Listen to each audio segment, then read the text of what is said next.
morning dear, Sarvodaya Namaskar. This is Mahesh here. In today's video, I am going to teach the student of standard 9 from the book of Moment, chapter number 3. That is Iswaran the storyteller. Before this lesson, you have already been taught the chapter 1 and the chapter 2 by audio classes. And even you have been given the question answer too, and I hope you have completed your fair copy. Before going to the lesson, I am telling you something that I hope you are very good at your home, your health is very good by side of your family, and even me and my family are very good at my home.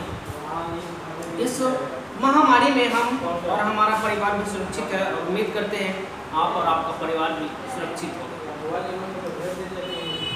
अब चलते हैं lesson के अंदर। Lesson के अंदर चलेंगे my dear, तो आप इस लेसन के हेडिंग्स को देखेंगे जो लिखा है Iswaran the story teller. It means there is a character of this lesson Iswaran जो एक स्टोरी टेल करने का काम करता है, अब नरेट करने का काम करता है, दूसरे लोगों को क्या करता है, वो स्टोरी सुनाता रहता है।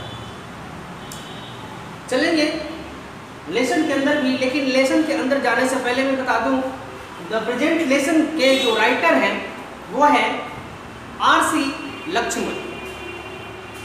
आर.सी. लक्ष्मण जो एक इंडियन राइटर है, उनके द्वारा ये प्रेजेंट लेसन को लिखा गया है, जिनका जन्म माय डियर 24 अक्टूबर 1921 को कर्नाटक के मैसूर नामक जगह पे हुआ था। And then after he had passed away on 26 January in 2015 at the age of 93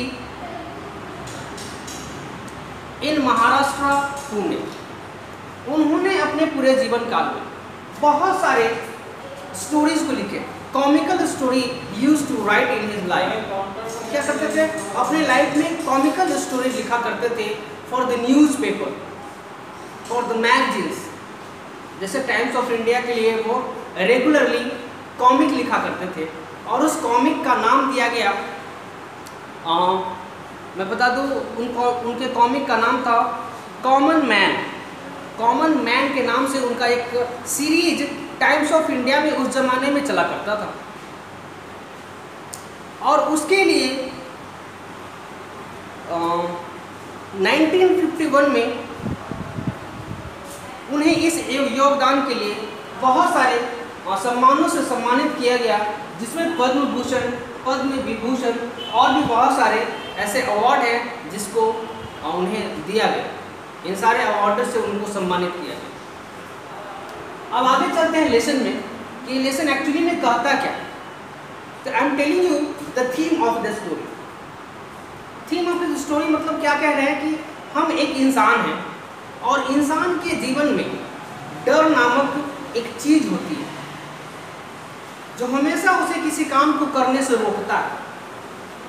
right? वो कितना भी पढ़ा लिखा क्यों ना हो, उसके जीवन में कहीं ना कहीं डर नामक वर्ड घर कर जाता है, और जिससे वो अपने काम को सही पूर्वक सही तरीके से नहीं कर पाता। और यही लेसन आपको इस स्टोरी में पढ़ना है। जब इंसान के मन में डर पैदा हो जाता है तो वो कौन से कैसे कैसे काम कर जाते हैं। रेडी है? B focus. According to the line, one night Mahendra woke up from his sleep and saw a dark, cloudy fall. He broke out into a cold sweat and was it a ghost? ये जो question है आप देख रहे हैं यहाँ पे, इस लेसन में एक महेंद्रा नाम का कैरेक्टर है जो रात को जग जाता है, आधी रात को जगता है, और जगने के बाद जब वो अपनी विंडो के बाहर देखता है तो there is a dark cloud fall. एक क्लाउडी इमेज उसको दिखता है, और उस इमेज को देखकर उसे लगता है कि there is a ghost. It means भूत है। क्या है वो? भूत है। और उसके कारण उसके बॉडी से पसीने छूटने लगते हैं। पसीने छूटने लगते, इतना डर जाता है। आगे बढ़ेंगे स्टोरी में लाइन बाय लाइन, बने रहिए, फोकस रहिए।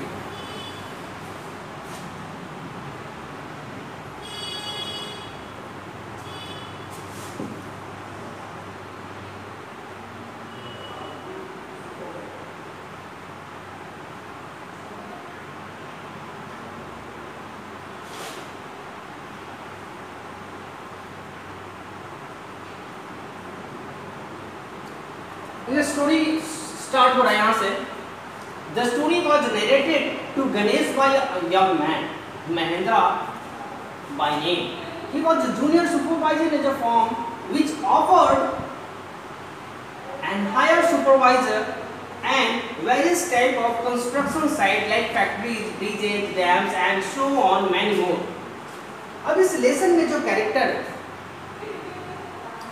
इस लेसन में जो कैरेक्टर है माय डियर, वो क्या है? ये जो स्टोरी बताया जा रहा है, एक्चुअली ये जो स्टोरी बताया जा रहा है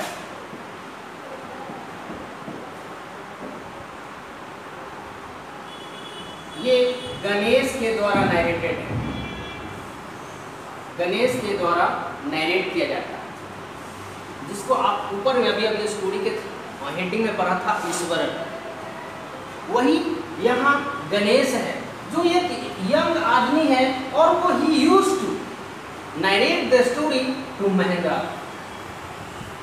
दो कैरेक्टर हैं एक्चुअली इस लेसन में, महेंद्रा और दूसरा गणेश। गणेश महेंद्रा को रोज दिन स्टोरी सुनाया करता। अब बताता है कि महेंद्रा एक जूनियर सुपरवाइजर थे किसी प्राइवेट फर्म में और उनका जॉब था लोगों को और भी सुपरवाइजर को ज्वाइन कराना। एंड देन आफ्टर उसके पास बहुत सारे काम भी थे, लाइक कंस्ट्रक्शन साइट में factories banana, bridge banana, dams banana and many more. Then after Mahendra's job was to keep an eye on the activities at the work site and he had to keep moving from place to place every now and then as ordered by his head office। अब बताया जा रहा है कि महेंद्रा का जो काम था वो क्या था? जहाँ साइट पे कंस्ट्रक्शन का काम चल रहा है उस पर अपनी निगाहें डालना कि किस तरह का काम वहाँ चल रहा है, काम हो रहा है या नहीं हो रहा है, उस तरह के काम के एक्टिविटी पे उसका नज़र रखना उसका काम था। और इसलिए क्या होता था कि उसके ऑफिस हेड के द्वारा वो समय समय पर उसका ट्रांसफर होता रहता था। It means he has to move from one place to another. जैसे ही उसके ऑफिस से ऑर्डर आता था उसे एक जगह से दूसरी जगह जाना पड़ता था।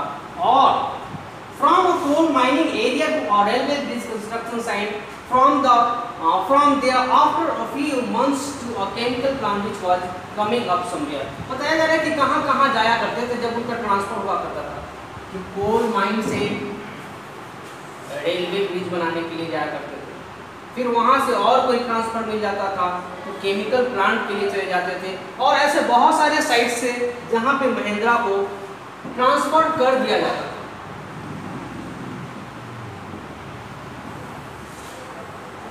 आगे पढ़ेंगे इसके नीचे वाले पैराग्राफ में डियर।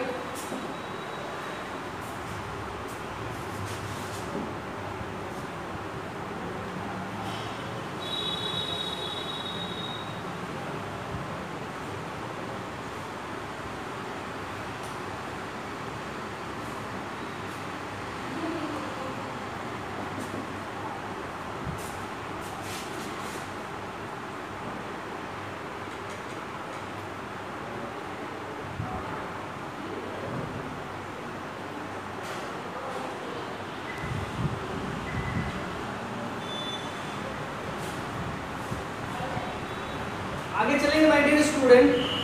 लिखा है he was a bachelor, it means he, sorry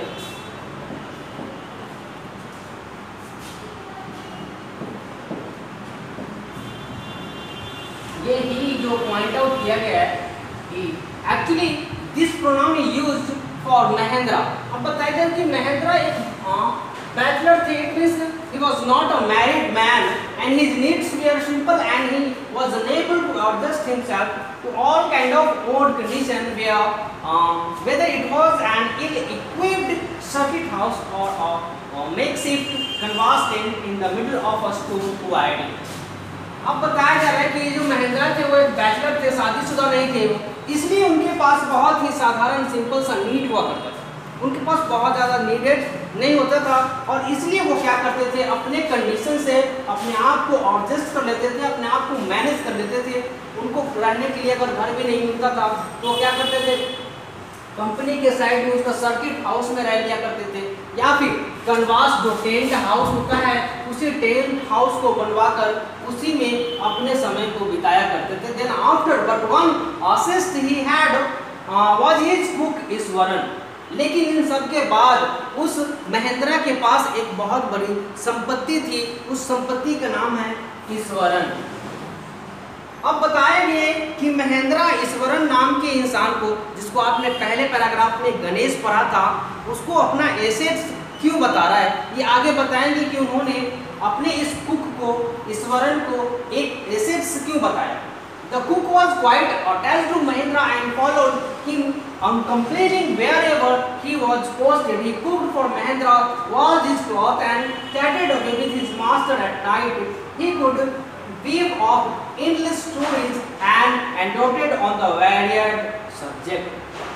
अब बताया जा रहा है कि ईश्वरन को अपना एसेट्स महेंद्रा क्यों मानते थे। वो कहते हैं कि ये जो हमारा कुक है ईश्वरन, ये मैं जहाँ जहाँ जाता हूँ, जहाँ जहाँ मेरी ट्रांसफ़र होती है, वहाँ वहाँ वो मेरे साथ जाता है, मेरे लिए खाना बनाता है, मेरा कपड़ा धोता है, मेरा सारा काम करता है। इवन एट नाइट एक फ्रेंड के जैसे मुझे बहुत डिफरेंट तरह के स्टोरी भी सुनाता रहता है। इसलिए महेंद्रा ईश्वरन को अपना क्या मानते हैं, एसेट्स। कहते हैं कि वो हमारा सारा काम करने के बाद भी वो हमारा एंटरटेनमेंट का भी बहुत बड़ा साधन है।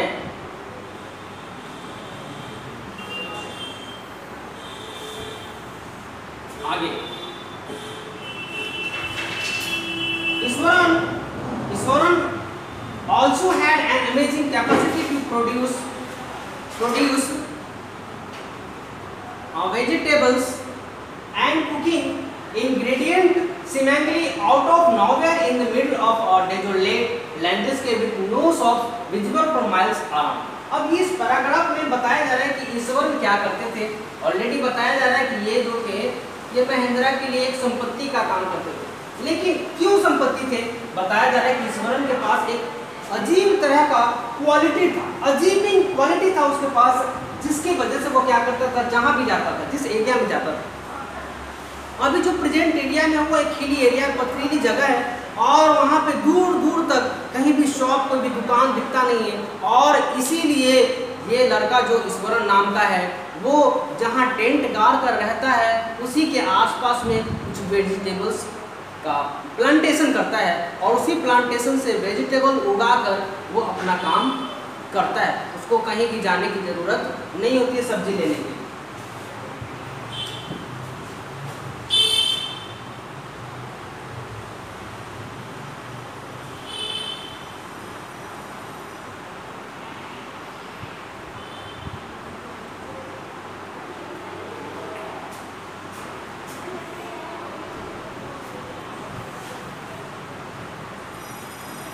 आगे बढ़ेंगे।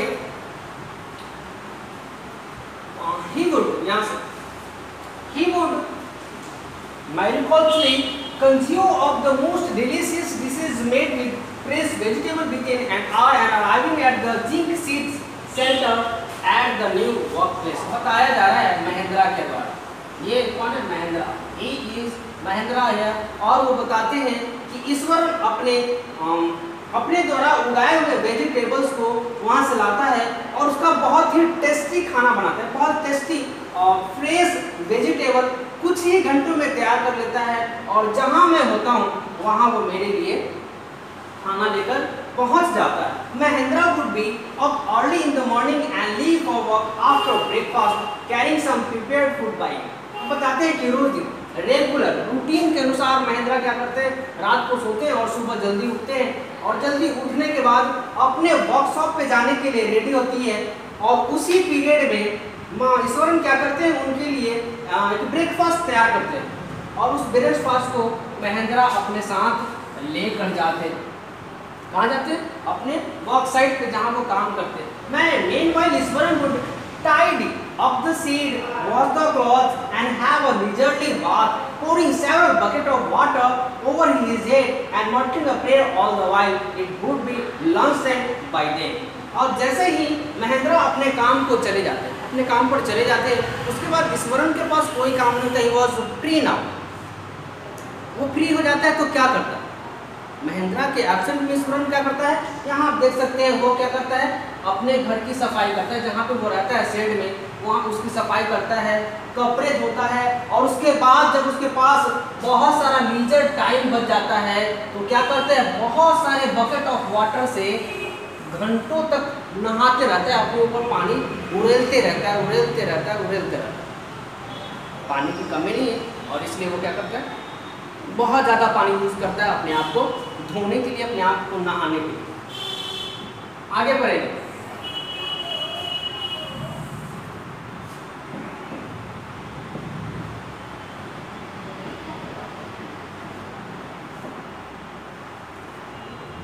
आगे चलेंगे माय डियर, तो पता चलेगा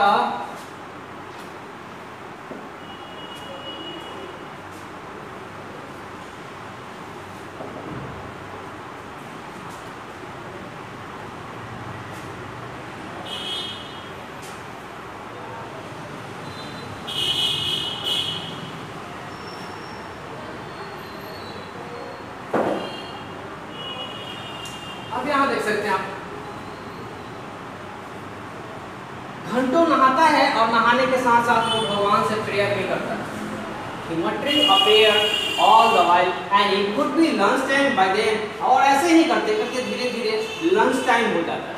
After eating, जब लंच का टाइम हो जाता है वो लंच कर लेते हैं, and then after क्या करता है, he would read for a while before dozing off. The book was usually some popular Tamil thriller running to hundreds of pages, and its imaginative descriptions and narrative फ्लोसिस would hold Eswaran in a drawer.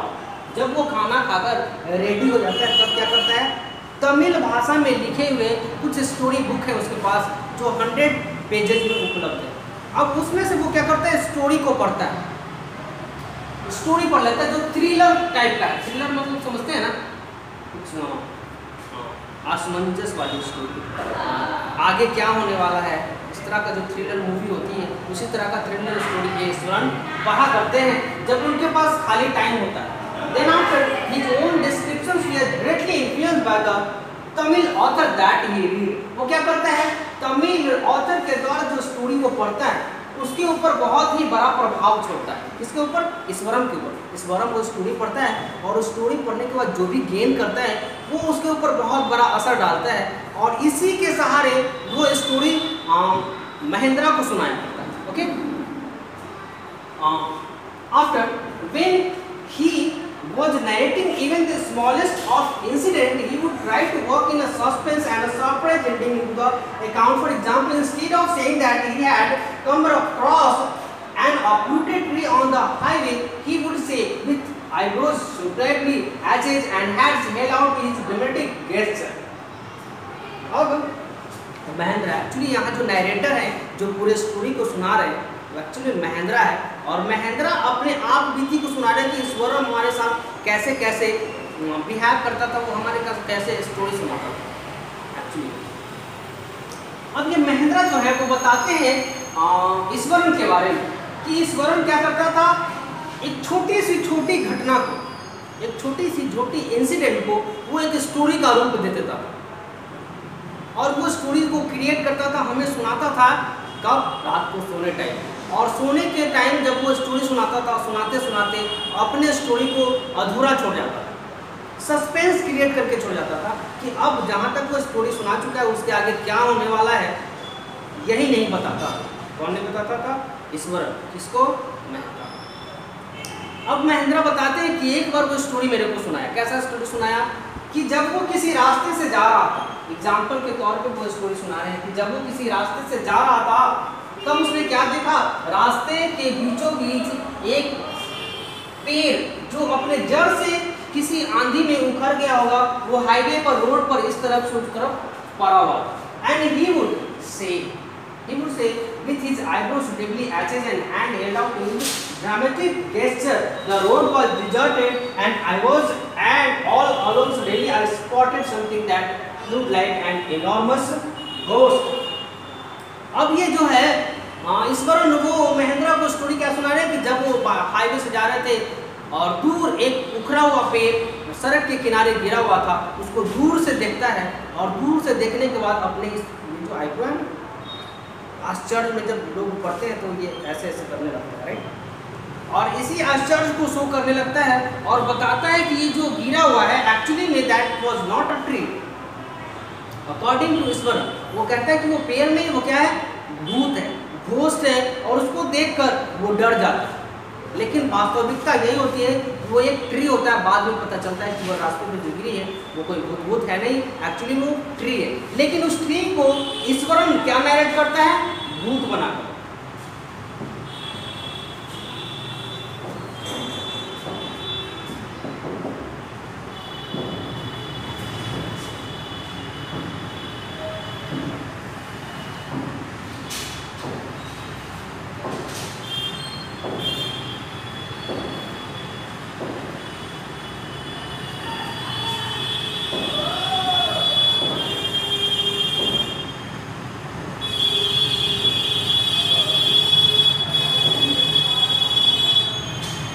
बनाकर उसको दिखाता है, समझाने की कोशिश करता है। After watching the street were empty and if the inhabitant of the entire town had suddenly disappeared। अब वो बताता है कि जैसे ही मैंने उस भूत को सड़क के किनारे देखा और कुछ ही बाद उसके आसपास की सारी वस्तुएं गायब हो गई। There is nothing except the disappeared ghost। I was studying in the junior class at that time। अब क्या करते हैं, इस घटना के बाद,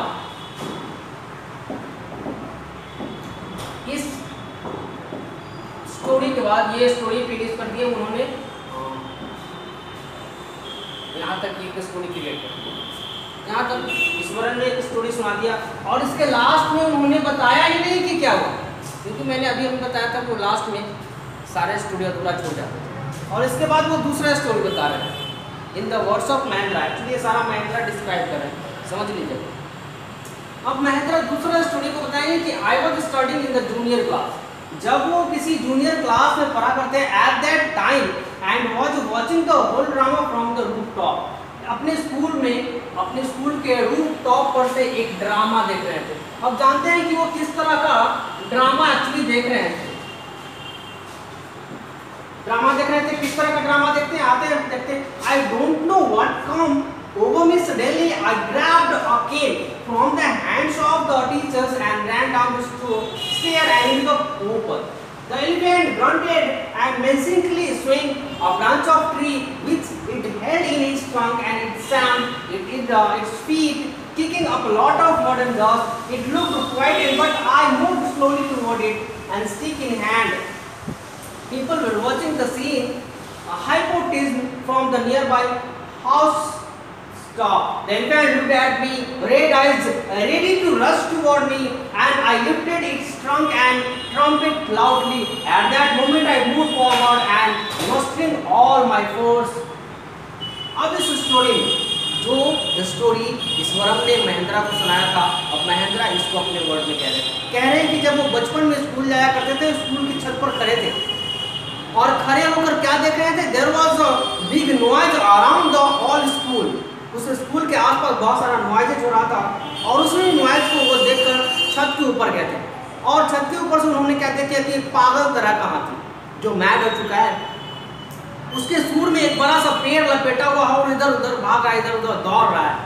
आसपास के लोग उस हाथी को देख रहे हैं कि हाथी पागल हो गया है, लेकिन किसी के भी बस में नहीं था, किसी की हिम्मत नहीं हुई कि वो हाथी के पास जाए और उसको रोकने की कोशिश करे। सारे के सारे टीचर अपने अपने रूम में बंद हो गए, सब छत पे भाग गए। Nobody dare to go near the elephant. But ये जो ईश्वरम है वो कहते हैं कि मैं एक छोटा सा लड़का था जो टीचर के हाथों से स्टिक लिया और वो स्टिक लेकर उस हाथी के आगे बढ़ने लगा। जब मैं हाथी के आगे बढ़ने लगा तो हाथी क्या किया, उसकी आँख जो लाल लाल आँखें थी वो उसकी ओर घूर रहा था। ईश्वरम सोच रहे हैं कि वो बहुत गुस्से में है, जैसे मुझे चीर फाड़ कर मार डालेगा, लेकिन फिर भी ईश्वरम उस हाथी की ओर बढ़ते जाते हैं। आगे देखते हैं क्या होता है।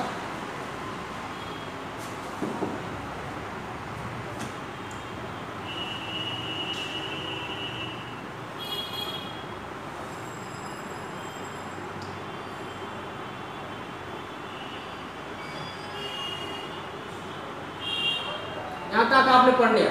रेडी टू रश टुवर्ड मी, मतलब हाथी उनको देखकर, ईश्वरन को देखकर उनके आगे बढ़ने की कोशिश कर रहा था। And then it lifted its trunk and trumpet loudly. वैसे ही हाथी ने अपने ट्रंक को, उसका जो सूर होता है उसको उठाया और जोर जोर से लाउड करने लगा। ट्रम्प करना मतलब हाथी जब अपना आवाज़ निकालता है उसको ट्रम्प करना कहते हैं। जोर जोर से चिंघाने लगा। At that moment I moved forward and mustering all my force brag. तभी ईश्वरन उस हाथी के पास पहुंचे, उस हाथी के पास पहुंचे। पहुंचने के बाद क्या देखते हैं,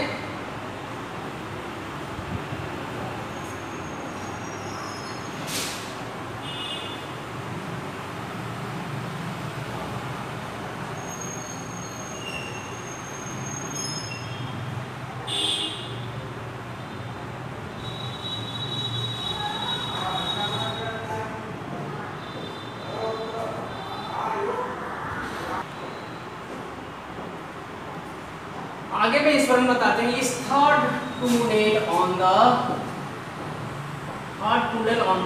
क्विक। टूनेल मतलब बताता है कि उसका जो हाथी का सूंड था वो उसके तीसरे पैर के रूप में काम कर रहा है, लंबा होता ही इसलिए वो कहते हैं।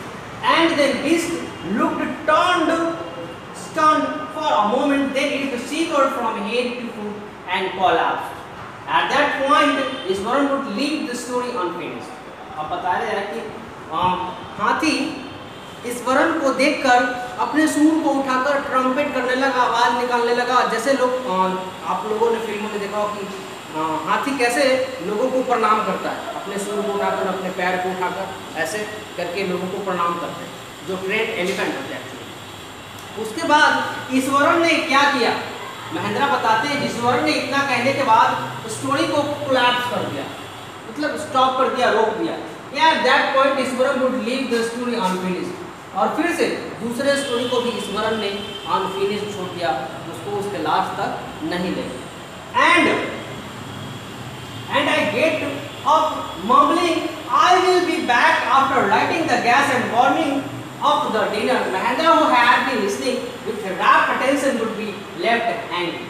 अब कह रहे हैं महेंद्रा कि जो ईश्वरन है वो स्टोरी को अधूरा छोड़कर चला गया, और इसके लिए वो बहाना देता है, एक्सक्यूज देता है कि मैं गैस जलाकर आता हूँ। क्या करता हूँ, I will be back by lightning the gas. Gas जो खाना बनाने वाला गैस होता है उसको लाइट अप करेगा और अपने डिनर को क्या करेगा, गर्म करेगा। इतना कहकर वो स्टोरी को अधूरा छोड़कर चला जाता है। देन आफ्टर महेंद्रा कहते हैं कि मैं उस अधूरे स्टोरी को सुनकर अपने आप को हैंगिंग महसूस करता हूँ, मतलब न इधर का रहा और ना उधर का रहा। इससे अच्छा होता है कि मैं पूरा स्टोरी ही नहीं सुनता, अधूरा रहेगा, इसलिए अपने आप को वो हैंगिंग बताते हैं। When he returned, Ishwaran would not pick up the thread of the story right away. Mahendra would have to remind him that the conclusion was pending. Well, a veterinary doctor was summoned to revive the animal. Ishwaran would shrug casually, and 2 days later it was laid away by its Mahawat to the jungle. अब ये कहते हैं कि महेंद्रा ईश्वरन जब अपना काम करके वापस आता तो महेंद्रा उन्हें याद दिलाते थे कि यार तुमने तो स्टोरी जो सुनाया वो अधूरा छोड़कर चले गए, और उसको कंप्लीट करो, एक कंक्लूजन दे। तो कंक्लूजन देने के लिए वो क्या करते थे, ईश्वरन उस स्टोरी का आधा अधूरा निचोड़ उसमें डाल देते थे। जैसा आपने एलिफेंट वाला स्टोरी सुनाया था उन्होंने स्कूल वाले कैंपस में, उसमें कहते हैं कि स्टोरी तुम्हें करना क्या था, उसका महावत आया और उस पहले क्या किया, कंक्लूजन देते, कंक्लूजन वर्ड पेंडिंग, मतलब ईश्वरन बताया कि आपका कंक्लूजन पेंडिंग था, उसने कहा कि उसमें कोई बात नहीं है। हाथी का डॉक्टर आया, वेटनरी डॉक्टर आया, उसकी इलाज की गई, और देन आफ्टर द ऑनर और the mahout of the elephant can collect the elephant to the jungle back. बस इतना ही कह के वो स्टोरी को एंड कर देते हैं, और इस एंडिंग से महेंद्रा सेटिस्फाइड नहीं होते।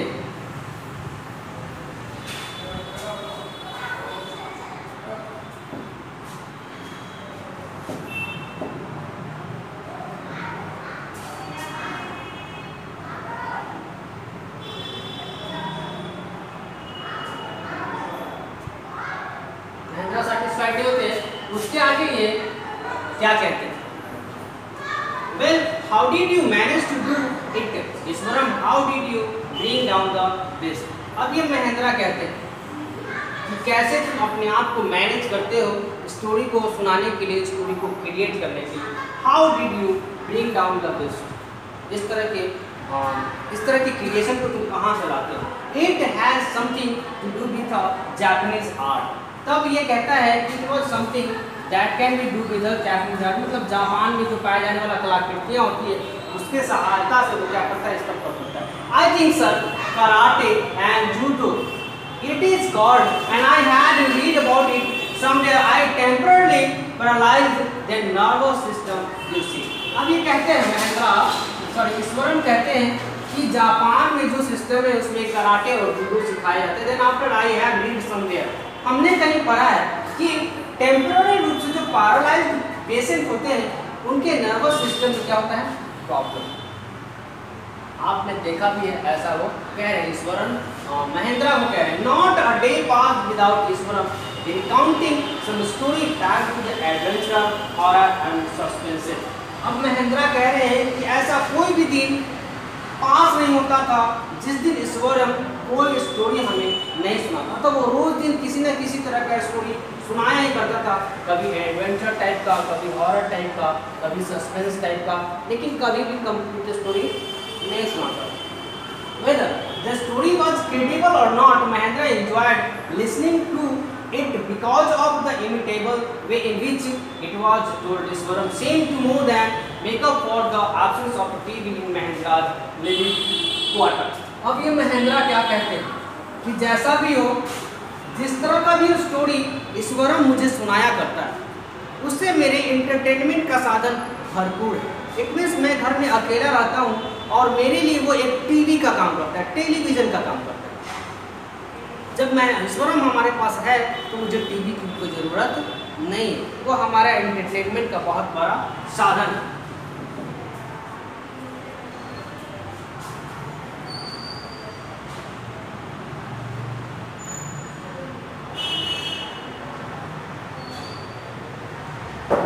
In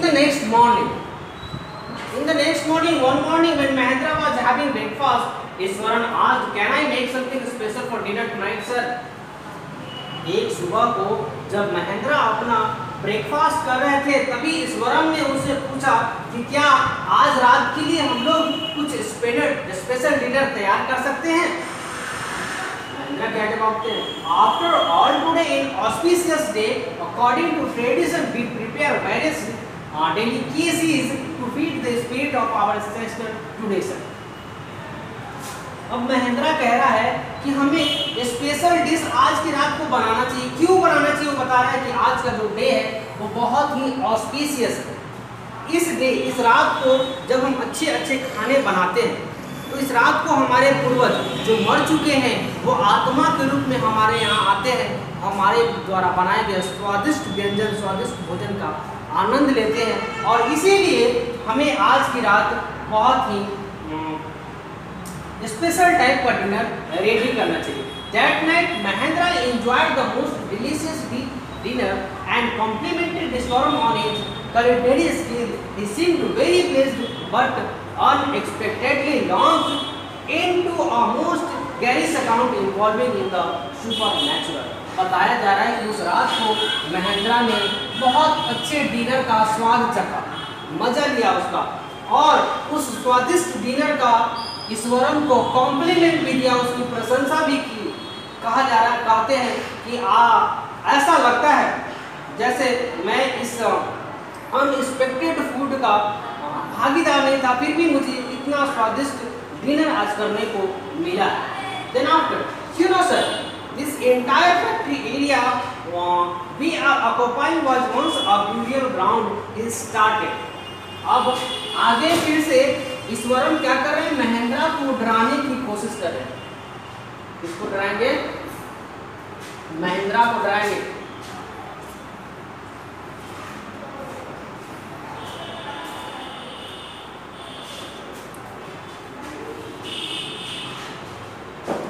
महेंद्रा को डराएंगे कैसे? कहते हैं कि यू नो सर, आप जानते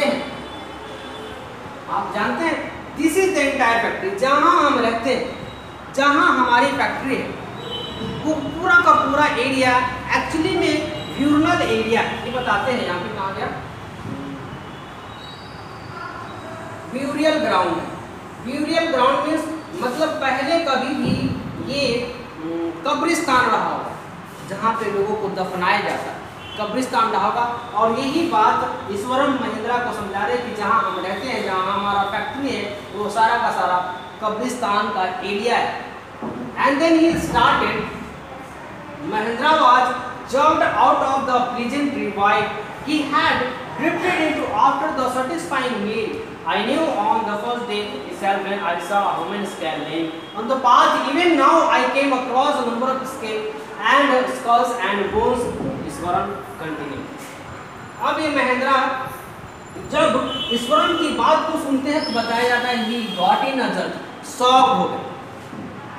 ईश्वरम की बात को सुनकर महिंद्रा क्या हो गए, शॉक हो गए। और उसकी शॉक को सुनने के बाद भी महिंद्रा कंटिन्यू रहा, अपना बात बताते रहा। मैं ईश्वरम कहता है कि मैं पहले ही दिन से इस बात को जानता हूँ। मैं पहले ही दिन जब आया था तो मैंने एक इंसानी खोपड़ी रास्ते में पड़ी हुई देखी थी, और आजकल जब भी मैं किसी रास्ते से जाता हूँ तो I use to come across a number of scale, में बहुत सारे स्कल को, वुमेन स्कल को, उसकी बोन्स को देखता है। और इसी बात से मुझे आशंका है कि यहाँ पहले कब्रिस्तान रहा होगा।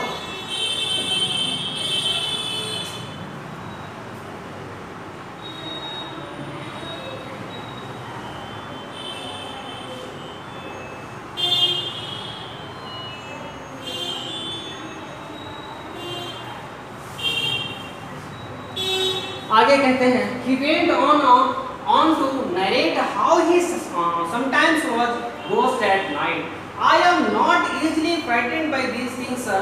I am a brave fellow, but one horrible ghost of a woman which appears off and on at midnight during the full moon. अब ये जो ईश्वरन है, ये जो ही है, ये ईश्वरन के लिए यूज किया गया है। और वह कहता है कि जब भी मैं कुछ भी नरेट करने जाता हूँ तो sometimes he use to see a ghost at night. क्या करता है, रात में एक भूत को, एक आत्मा को वो देखता है।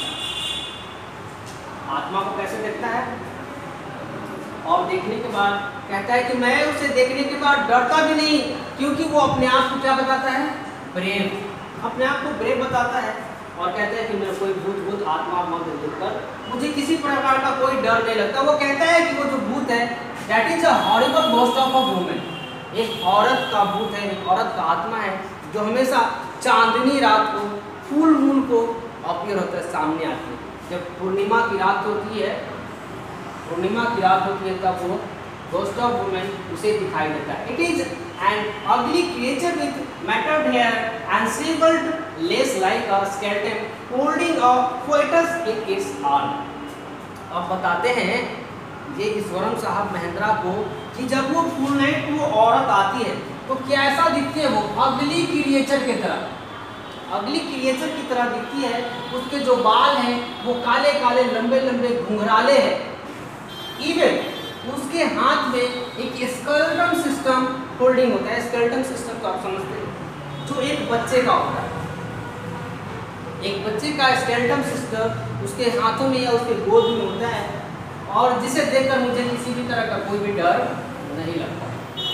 लेकिन इस बात को सुनकर महिंद्रा डरेंगे। महिंद्रा क्या करेंगे, डरेंगे। Mahindra sneered at the description and interrupted rather sharply। Mahindra उस बात को सुनकर, सीवर्ड कहते हैं सहम जाते हैं, जैसे होते हैं ना, रोम खड़ा हो जाना डर के मारे, वही उनके साथ भी होने लगा उस डिस्क्रिप्शन को सुनकर। और सुनते सुनते उन्होंने बीच में ही उसे रोक दिया, इंटरप्ट कर दिया। महिंद्रा ने ईश्वरम की बात को रोक दिया, यू आर क्रेजी, और डांटते हुए कहा, you are crazy Ishwaram, there are no such things as ghost or a spirit, it is all a figment of your imagination. Get your digestive system examined and maybe your head as well. You are talking nonsense। Mahindra Ishwaram को डांटते हुए कहते हैं कि इस तरह का भूत प्रेत आत्मा नाम का कोई चीज नहीं होता है। तुम्हारे दिमाग का इलाज की जरूरत है। जो तुम्हारे दिमाग में ये बात घर कर रही है, तुम्हारे एक एग्जामिनेशन मतलब जांच कराने की जरूरत है, और तुम्हें इस तरह की नॉनसेंस टॉक को नहीं करना चाहिए।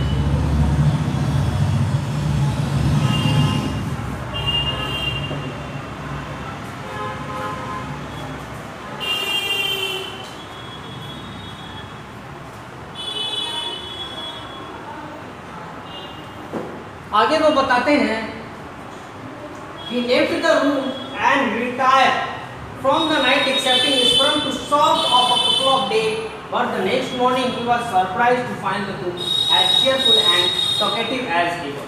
अब ये क्या कहते हैं कि महेंद्रा को डांटने के बाद वो लोग अपने अपने रूम में सोने के लिए रात को चले, और अगली सुबह जब वो लोग सोकर उठे, then after he got a surprise by looking Isparam activity. Mahindra कहते हैं कि ईश्वरम की एक्टिविटी को देखकर मैं सरप्राइज हो गया।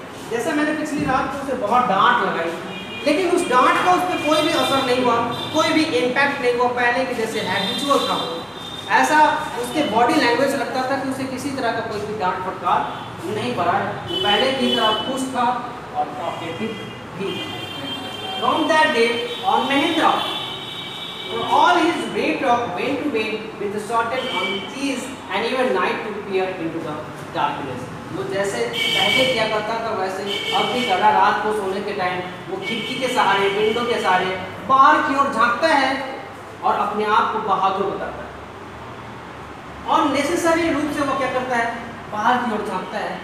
Every night Pir into the darkness, अंधेरे में झांकने के बाद वो क्या देखना चाहता है ये आगे बताएंगे।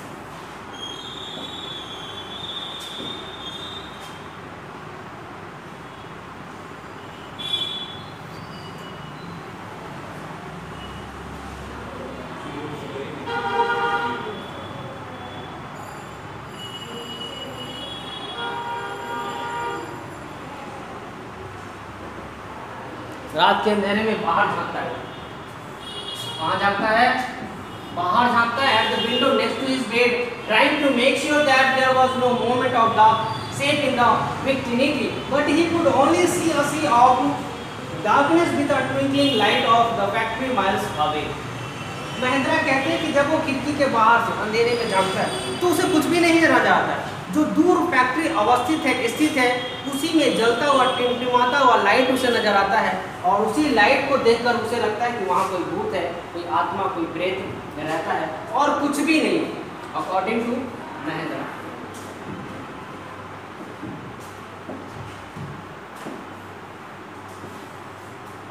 आगे चलेंगे। He had always liked to admire the milk white landscape on cool moonlight. After hearing Isparam's story of the female ghost, he avoided looking out of the window and altogether when the moon was full.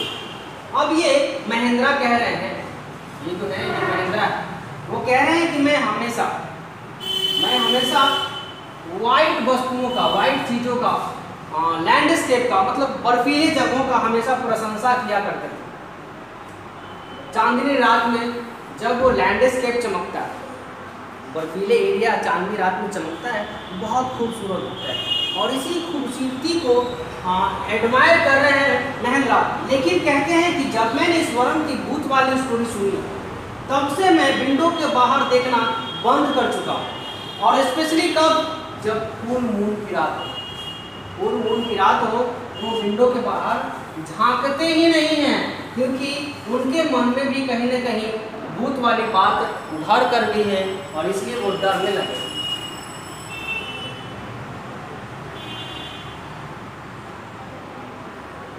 One night, Mahendra was woken up from his sleep by a low moon close to his window. At first, he put his down to a cat prowling around for mice, but the sound was too guttural for a cat. He resisted the curiosity to look out, lest he should behold a sight which would stop his heart, but the wailing became louder and less polite. He could not resist the temptation anymore. अब बता रहा है कि एक रात को महेंद्रा साहब बता रहे हैं कि एक रात को जब वो उनकी नींद आधी रात को खुल गई। कैसे खुली? There was some noise, strange noise जब उनके रूम में हुआ, उस नॉइज को सुनकर वो आधी रात को जग गए। और जब जग गए तो वहाँ पर उन्होंने देखा कि जो स्ट्रेंज साउंड है, अजनबी सी आवाज़ है, उस अजनबी सी आवाज़ को सुनकर वो बहुत डर गए। उनको लगा there was the ghost about the female, जिसको स्वरम में बताया था। अब उस आवाज़ को सुनकर जब वो डर जाते तो क्या करते हैं कि स्टॉप्ड हिज हार्ट, उनका जो सांस लेने की गति है वो तेज हो जाता है, उनका हार्ट बीट बढ़ जाता है। And then he resist his temptation anymore, अपने उनकी जो क्षमता होती है अपने आप को कंट्रोल करने की, वो क्षमता कहीं ना कहीं जाती रही, वो अपने आप पे कंट्रोल नहीं कर पा रहे। Lowering himself to a level of window sill, he looked out the white sheet of moonlight outside. फिर भी वो हिम्मत जुटाकर अपने रूम के बाहर जब झांकते हैं तो उन्हें मूनलाइट में एक वाइट सीट नजर आती है। क्या नजर आती है? White seat. There, not too far away, was the dark cloudy form clutching a bundle. Mahendra broke into the own suite and fell back to the window. Panting, he gradually recovered